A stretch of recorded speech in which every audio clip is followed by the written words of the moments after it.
मुक्ति। ओम जय जगदीश हरे। दीन बंधु दुख हरता तुम ठाकुर मेरे। स्वामी तुम रक्षक मेरे। अपने हाथ उठाओ सरस्त लताओ। द्वार पड़ा मैं तेरे। ओम जय जगदीश हरे। विषय विकार मिटावो पाप हरो देवा। ओ स्वामी काश हरो देवा। श्रद्धा भक्ति बढ़ाओ श्रद्धा प्रेम बढ़ाओ। सनन की सेवा। ओम जय जगदीश हरे। तन मन धन सब है तेरा। ओ स्वामी सब कुछ है तेरा। तेरा तुझको अर्पण प्रभु का प्रभु को समर्पण। क्या लागे मेरा। ओम जय जगदीश हरे। श्री जगदीश की आरती जो कोई नर गावे। ओ स्वामी प्रेम सहित गावे। कहत शिवानंद स्वामी भजत महामुनि गावे। सुख शांति पावे। ओम जय जगदीश हरे। ओम जय जगदीश हरे। स्वामी जय जगदीश हरे। स्वामी जय जगन्नाथ हरे। स्वामी जय राजीव लोचन हरे। भक्ति जनों की संकट दास जनों के संकट जग में दूर करे। ओम जय जगदीश हरे। स्वामी जय जगदीश हरे। स्वामी जय जगदीश हरे। कर्पूरी गौरव करुणावतारम संसार सारम भुजगेन्द्र हारम। सदा वसन्तं हृदयारविन्दे भवं भवानी सहितं नमामि। मंदार माला कुलताई काले कपाल माला अंकित से कराई। दिगंबराय च दिगंबराय नमः शिवाय च नमः शिवाय। प्रभु मैं तेरा पुजारी हे नाथ नारायण वासुदेवा। कृष्ण गोविंद हरे मुरारे। हे नाथ नारायण वासुदेव। विधवा तू स्वामी सखा तुम्ही हो। नाथ स्वामी सखा तुम्ही हो। हे नाथ नारायण वासुदेवा। हे नाथ नारायण वासुदेव। श्री कृष्ण गोविंद हरे मुरारे। हे नाथ नारायण वासुदेवा। कृष्ण गोविंद हरे मुरारे। हे नाथ नारायण वासुदेव। गोविंद हरे हरे कृष्णा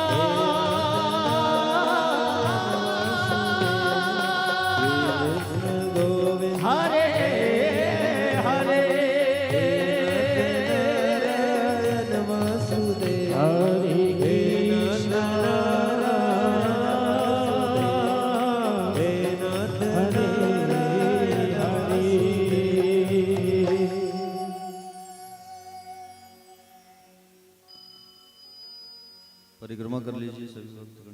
ये तीर्थानि व्रजरन्दिस्तानि खङ्गणः ते खागुं सहस्रयोरजने धन्वानदनमसि यानि कानि च पापानि जन्मान्तरकृतानि च तानि शर्वाणि पश्यन्तु प्रदक्षिणायां प्रदे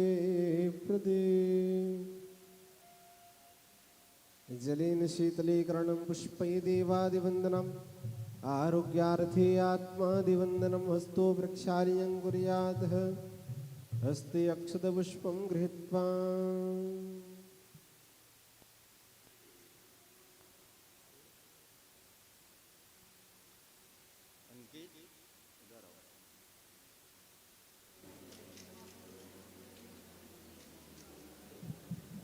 हरि ओं यज्ञेन यज्ञमयजन्त देवस्तानि धर्माणि प्रथमान्य शन्नतेहनाकं महिमानः सचन्त चत्रपुरविरसाद्याः शान्तिदेवः हरि ओं एकदन्ताय विद्महे वक्रतुण्डाय धीमहि तन्नो दन्ति प्रचोदयात् हरि ओं तत्पुरुषाय विद्महे महादेवाय धीमहि तन्नो रुद्र प्रचोदयात् हरि ओं कात्यायनी च विद्महे कन्याकुमारी च धीमहि तन्नो देवी प्रचोदयात् हरि ओं महालक्ष्मी च विद्महे विष्णुपत्नी च धीमहि तन्नो लक्ष्मी प्रचोदयात् श्रीमन्दिकामकुलचम्बडपाकलब्जे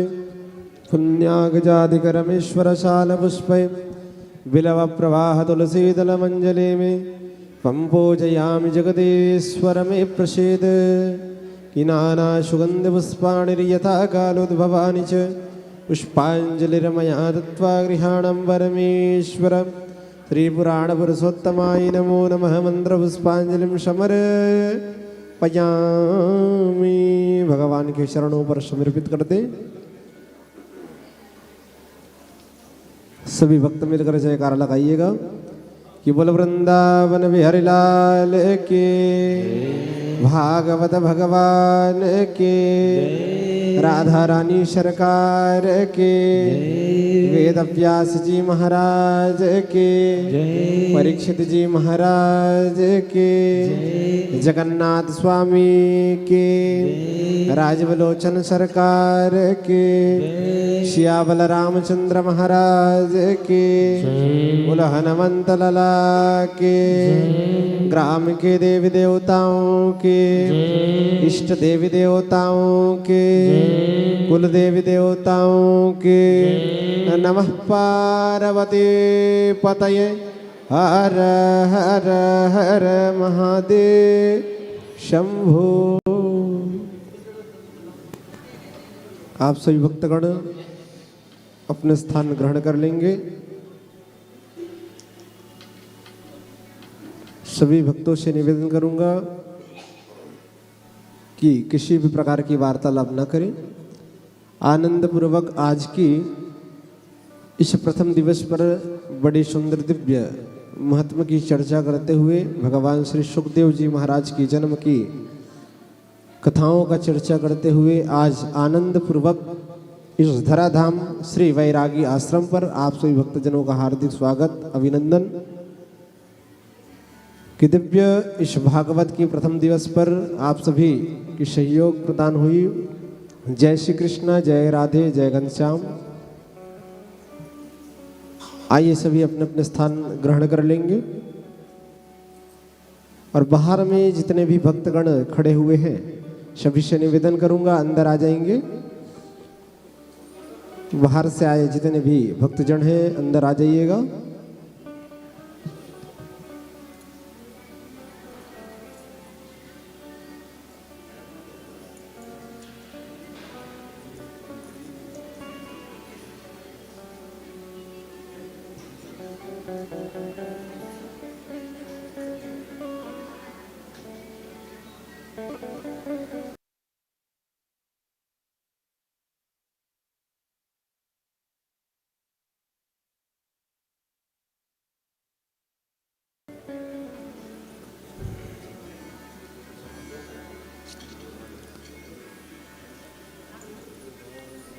सभी भक्त जो है आरती लेकर के अपने अपने स्थान पर बैठ जाइए।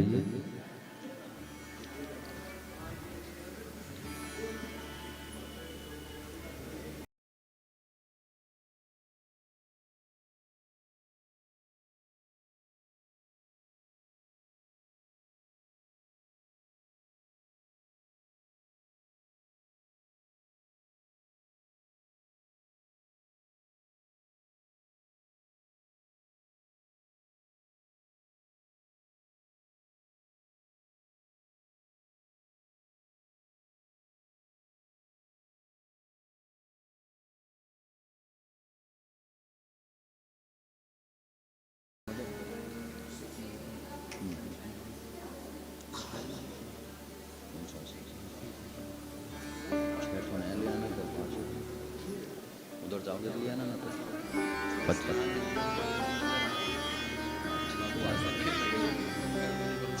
ठीक है।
गणेशाय नमः।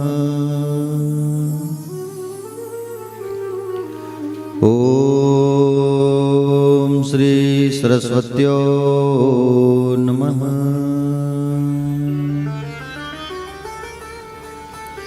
ओम श्री गुरु चरण कमलेभ्यो नमः।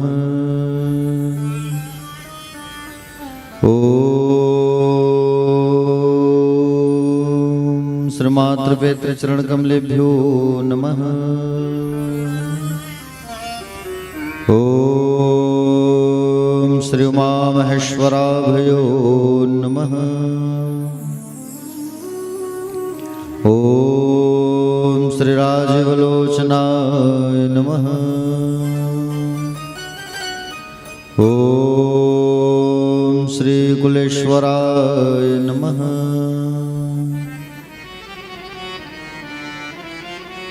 अज्ञानतिमिरान्धस्य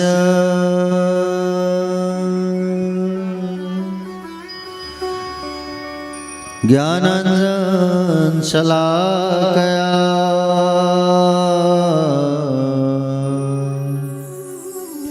चक्षुरुन्मीलितं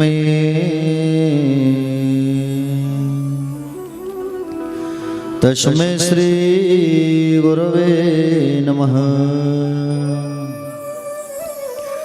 यद्गिरति स्थिलकायते त्रिभुवने तापत्रयोन्मूलनी यद्वाक्यामृतजीवनिह जनयते स्वान्ति सतामकौतुकम्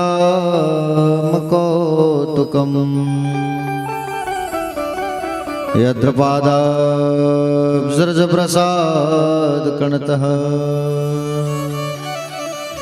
कैवल्यमापद्यते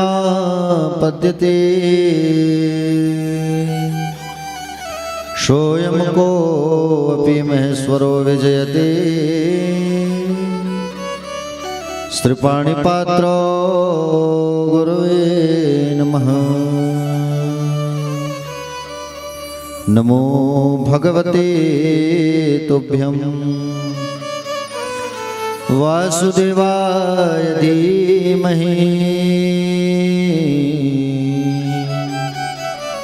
प्रद्युम्नाय अनिरुद्धाय नमः संकर्षणाय च मरः पीडं नटवर वपुः कर्णयोकाणिकारम्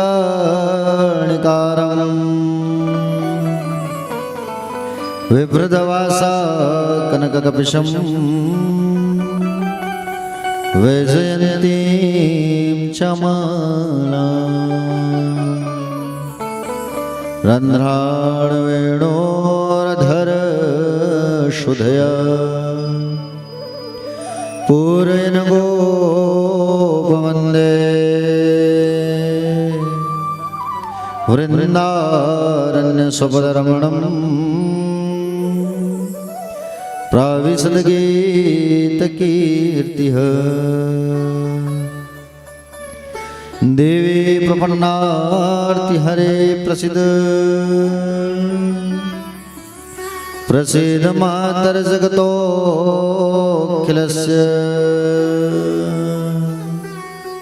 प्रसीद विश्वेश्वरे पाहि विश्वम्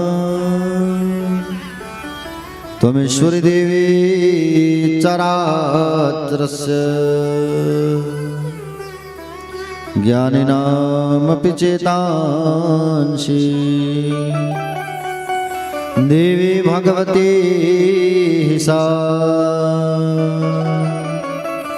मलादा कृष्णमोह महामाया प्रयाच्छति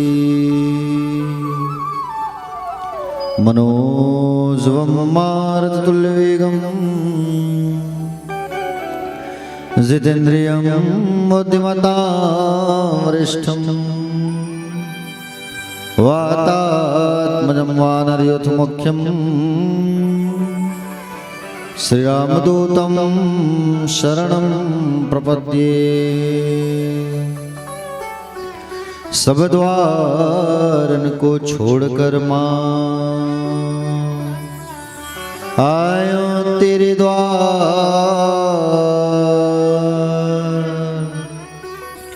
हे वृषभानु की लाडली अब मेरी ओर निहार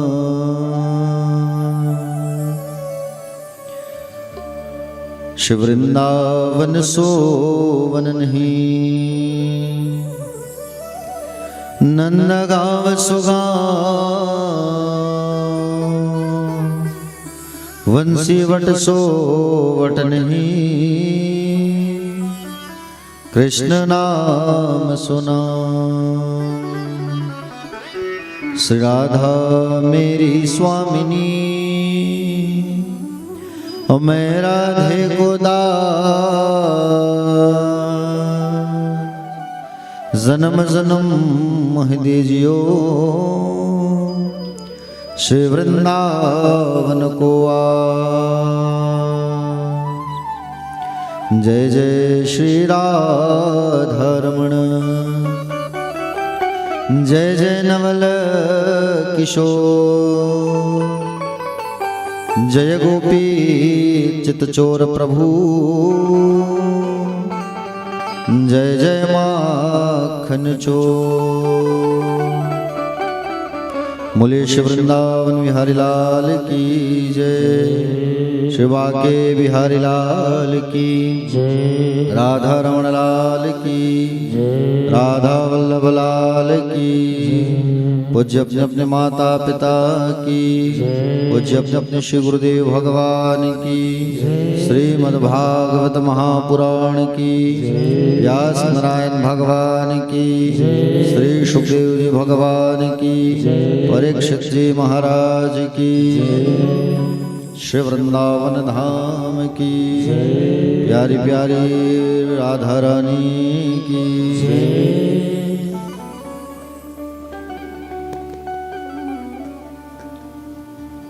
कथा पंडाल में विराजमान सभी भक्तजन आदरणीय जन सम्माननीय जन अंकित थोड़ा साउंड बढ़ाओ आवाज बढ़ाओ ना थोड़ा सा अगर तुमको लगे कि डायरेक्ट अगर मिक्सर से दे दूं करके सीधा मिक्सर से DT3 निकाल दो लेकिन आवाज थोड़ा सा बुलंद रखो निकाल दें उसको? अच्छा अच्छा, थोड़ा सा आवाज बढ़ा दो थोड़ा सा। तो प्यारे भक्तजन, छत्तीसगढ़ रायपुर से पधारे हमारे प्यारे प्यारे भक्तजन, आप सभी का व्यासपीठ से हार्दिक वंदन है, स्वागत है, अभिनंदन है। आप सबको सादर सीताराम, जय श्री कृष्ण, जय श्री राधे। समय बहुत हो गया है आज और कथा भी पूर्ण करना है, क्योंकि हम लोगों के पास फिर समय नहीं है। और अभी कथा के बाद आप लोगों को बांके बिहारी जी के दर्शन के लिए भी लेके जाना है। तो आइए समय ज़्यादा ना लेते हुए हम लोग जो है छोटा सा संकीर्तन करेंगे, उसके पश्चात कथा में आगे प्रवेश करेंगे। देखिए, वृंदावन धाम में बैठ करके जिनकी कथा हम वहाँ सुनते हैं, और अगर हम साक्षात अगर यहाँ आकर के कथा सुने उनके घर पे, ये भगवान का घर है, तो ये भाग्य वालों को भी मिलता है, ऐसा हर किसी को नहीं मिलता। चाहे वो करोड़पति हो चाहे अरबपति हो, वो सोचते ही रह जाता है कि वृंदावन धाम कब जाए हम, और वहां जाकर के अगर कथा सुनने का अवसर प्राप्त हो, तो ये तो मैं कहता हूं कि आप लोगों के थोड़ा थोड़ा पूर्व जन्म का पुण्य है जो इकट्ठा हुआ है, तब आज आप वृंदावन पहुंचे हो प्यारे। वृंदावन की लीला का बखान कर पाना बहुत मुश्किल है। कण कण में बिहारी जी का वास है, यहाँ कण कण में भगवान का पग पग पड़ा है। यहाँ की रज, वृंदावन की जो रज है, उसकी महिमा ही कुछ अलग है। तो आइए आप लोग अपने लिए एक बार ताली बजा दीजिए, इतने दूर से आए हैं।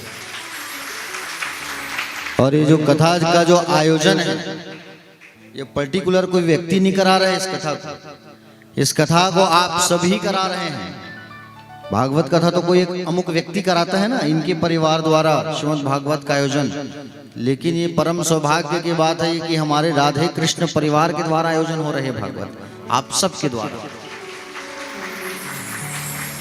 तो इस हिस्सा में सबको भाग लेना है बढ़ चढ़ के, और इस कार्य को संपन्न करना है। हमारा कार्य है, हमारी कथा है, हमारी भागवत है, ये सोच रखना है हम लोगों को, ठीक है। तो आइए छोटा सा संकीर्तन करते हैं। रात जगह हूं मैं, क्योंकि आप लोगों को प्रेमानंद जी का दर्शन कराना था कल, इसलिए हम लोग कल रात जगे हैं, क्योंकि वहां जाके व्यवस्था देखना पड़ेगा, आप लोगों को कहाँ लेके जाएंगे, कैसे करेंगे, इसलिए हम लोग भोजन करके कल टहलते टहलते गए और रात जगे हैं, इसलिए गला भी खुल नहीं रहे, लेकिन कथा तो बोलना पड़ेगा, है ना। ये मत सोचना कि गुरुजी अकेले चले गए, आप लोगों को लेके जाना ही है करके हम लोग पहले 2-3 लोग हम लोग जाके देख के आए हैं प्रेमानंद जी का दर्शन करके, ताकि आप लोगों को अच्छे से लेके जाया जा सके। लेकिन आज नहीं जाएंगे, उनका स्वास्थ्य भी ठीक नहीं चल रहा है, तो रोज अभी नहीं निकलते भ्रमण में, वो कोई दिन ही निकलते हैं। तो सूचना जैसे आएगा तो आप लोगों को लेके जाएंगे, यथा संभव कल ही हो पाया उनका दर्शन, ठीक है। तो आइए छोटा सा संकीर्तन करते हैं, उसके पश्चात कथा में आगे प्रवेश करेंगे। बोले बांके बिहारी लाल की जय। राधे राधे बोल श्याम आएंगे, आएंगे श्याम आएंगे। राधे राधे बोल श्याम आएंगे, आएंगे श्याम आएंगे। राधे राधे बोल श्याम आएंगे, आएंगे श्याम आएंगे। राधे राधे बोल श्याम आएंगे, आएंगे श्याम आएंगे। राधे राधे बोल श्याम आएंगे, आएंगे श्याम आएंगे। वृंदावन कहाँ दूर है, बरसाना कहाँ दूर है।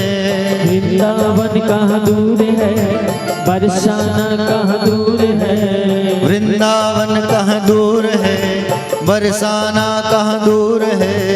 वृंदावन कहाँ दूर है, बरसाना कहाँ दूर है। सब तेरी नजर का कसूर है।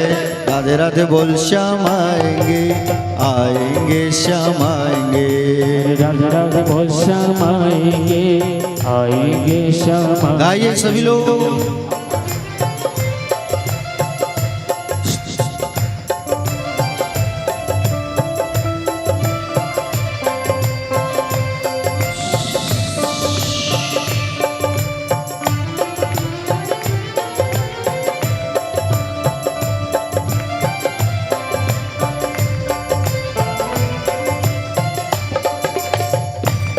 श्री राधे।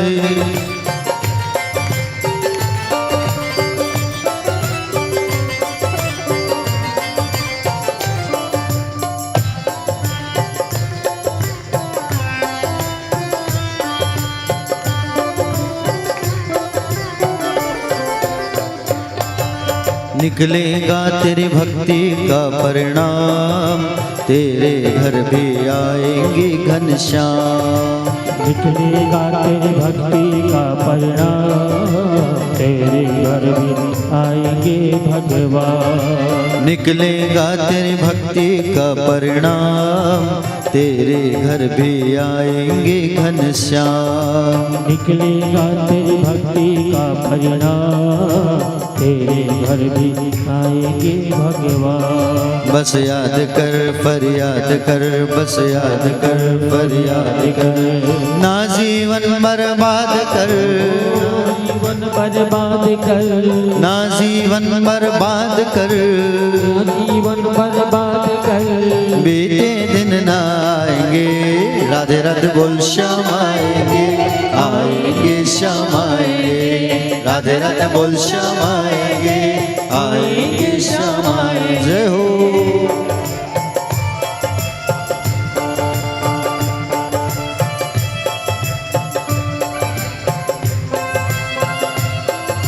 श्री राधे।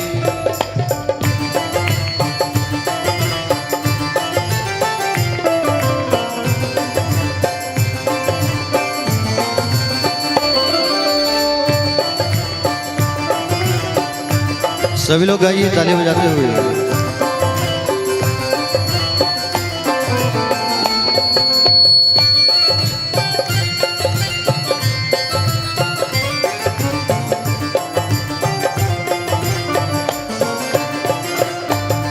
ना देखे कोई धर्म कर्म न जात, जाने बस भक्तों के दिल की बात। ना देखे कोई धर्म कर्म की जात, जाने बस भक्तों की दिल की बात। ना देखे कोई धर्म कर्म न जात, जाने बस भक्तों के दिल की बात। अरे ना देखे कोई धर्म कर्म की जात, जाने बस भक्तों की दिल की बात। सब जान ले पहचान ले, सब जान ले पहचान ले, एक बार अपना मान ले, एक बार अपना मान ले, एक बार अपना मान ले, एक बार अपना मान ले, फिर आकर गले लगाएंगे, राधे राधे बोल श्याम आएंगे, आएंगे श्याम आएंगे, राधे राधे बोल श्याम आएंगे, आएंगे श्याम आएंगे।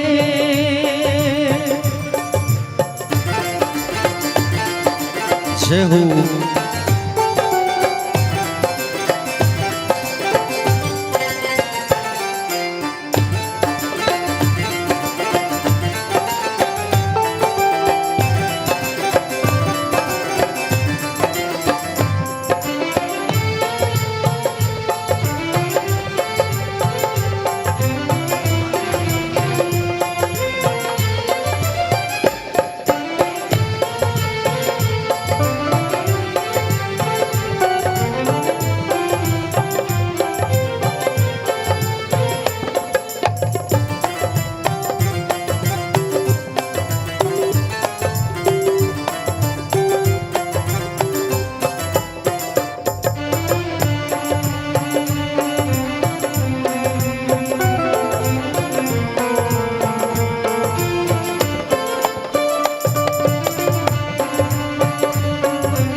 श्री राधे।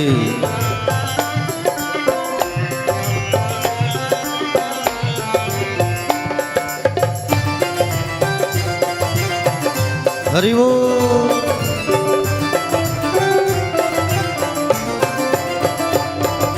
लाखों में किसी एक को चुनते हैं, अंदर की आवाज को सुनते हैं। लाखों में किसी एक को चुनते हैं, अंदर की आवाज को सुनते हैं। लाखों में किसी एक को चुनते हैं, अंदर की आवाज को सुनते हैं। लाखों में किसी एक को चुनते हैं,